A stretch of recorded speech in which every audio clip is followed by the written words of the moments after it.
Dear students, बहुत ज़्यादा students ये क्वेश्चन कर रहे हैं कि हम बड़े टेंशन वाले माहौल से गुज़र रहे हैं, हम बड़े प्रेशर में हैं। तो they are repeatedly asking me this question that how to handle pressure. ये जो हमारे ऊपर टेंशन सी क्रिएट हुई है या हमारे पास जो ऊपर ये प्रेशर आया हुआ है, तो हम इसको किस तरह जो है वो कवर करें। तो देखिए, प्रेशर जो है वो सबसे पहली बात तो ये है कि are you prepared for the examination. अगर आप प्रिपेयर्ड हैं तो फिर इसमें जो है वो प्रेशर लेने की कौन सी बात है, या इसमें टेंशन वाली बात है मेरे ख्याल से होनी नहीं चाहिए, because you know that you are very well prepared for it. और जब इंसान किसी भी काम के लिए तैयार होता है तो उसको इसमें किसी किस्म की टेंशन को नहीं लेना चाहिए और उसमें किसी किस्म की प्रेशर को उसको नहीं लेना चाहिए। मेरे एक बड़े करीबी दोस्त है, उसका नाम है Umar Ahmad Katran. He is currently serving as assistant commissioner. So once we were having discussion on this handling of the pressure, so he told me something very interesting. उसने कहा कि जब मुस्तकबिल में आपके पास कोई चीज़ होने वाली होती है और आप उसके बारे में वरीड होते हैं, आप उसके बारे में बहुत ज़्यादा फ़िक्रमंद होते हैं और आप उसके बारे में टेंशन में होते हैं, तो दो चीज़ों को अपने जहन में लेकर आए। पहली बात यह है कि आप उसके बारे में जब सोच रहे हैं तो क्या आप उस काम को कर सकते हैं या नहीं कर सकते हैं। अगर आप उस काम को कर सकते हैं तो फिर तो इसमें किसी किस्म की टेंशन लेने की ज़रूरत ही नहीं है, और अगर आप नहीं कर सकते हैं और आप जानते हैं तो फिर भी इसमें किसी किस्म की टेंशन लेने की ज़रूरत नहीं है। तो आप लोग खुद जानते हैं, आप लोगों ने इतनी ज़्यादा तैयारी की है, आप लोगों ने अपने आप को इतने अच्छे तरीके से तैयार किया है, तो अब आप ये खुद सोचें कि आप इसको कर सकते हैं या नहीं कर सकते हैं। अगर आपको लगता है कि आप इस टेस्ट को क्वालिफाई कर सकते हैं तो फिर मेरे ख्याल से इसमें किसी किस्म की प्रेशर की और टेंशन की ज़रूरत नहीं है। और अगर आपको लगता है कि आप नहीं कर सकते हैं तो फिर तो डेफिनेटली आपको जो है वो प्रेशर लेना ही नहीं चाहिए, क्योंकि आप ख़ुद ये डिसाइड कर रहे हैं कि आप इसको नहीं कर सकते हैं। अब मसला ये होता है कि आप दूसरे लोगों से ये पूछते हैं कि मैं इसको कर सकता हूँ या नहीं कर सकता। देखिए, आप जब भी किसी भी काम को करते हैं, there is no need of taking opinions from people.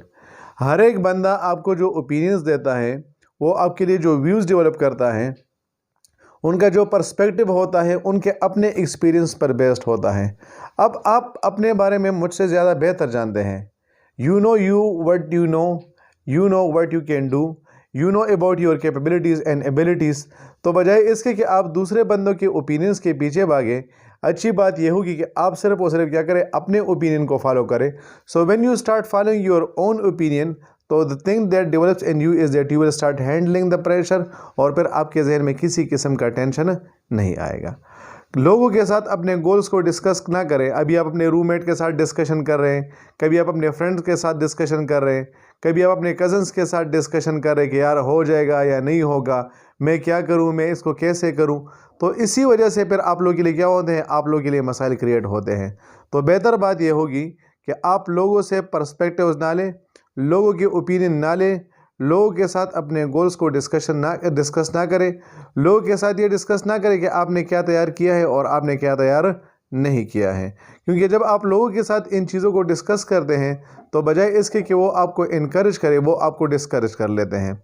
अक्सर औकात एक बंदा आपके पास आ जाता है, वो एक पॉइंट बोलता है और आपको लगता है कि आपको इस पॉइंट के बारे में इंफॉर्मेशन नहीं है, या इसी तरह वो कोई नए पॉइंट को जो है वो इंक्लूड कर लेता है और फिर आपको लगता है कि आपकी तैयारी मुकम्मल नहीं है। तो याद रखिए कि कोई भी इंसान किसी भी एग्ज़ाम के लिए 100% प्रिपेयर्ड नहीं होता। अगर आप 70 या 80% प्रिपेयर्ड हैं तो इसका मतलब ये कि आपने बिल्कुल सही वाली प्रिपरेशन की है, और इस सही वाले प्रिपरेशन पे इंशाल्लाह आप आगे जाकर जो है वो कामयाब हो जाएंगे।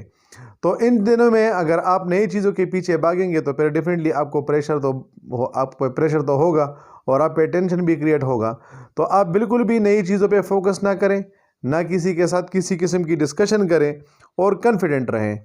जितना आप कॉन्फिडेंट रहेंगे, जितना आप अपने आप पे बिलीव करेंगे कि हाँ मैं कर सकता हूँ, तो फिर डेफिनेटली आप इंशाल्लाह इसको कर लेंगे।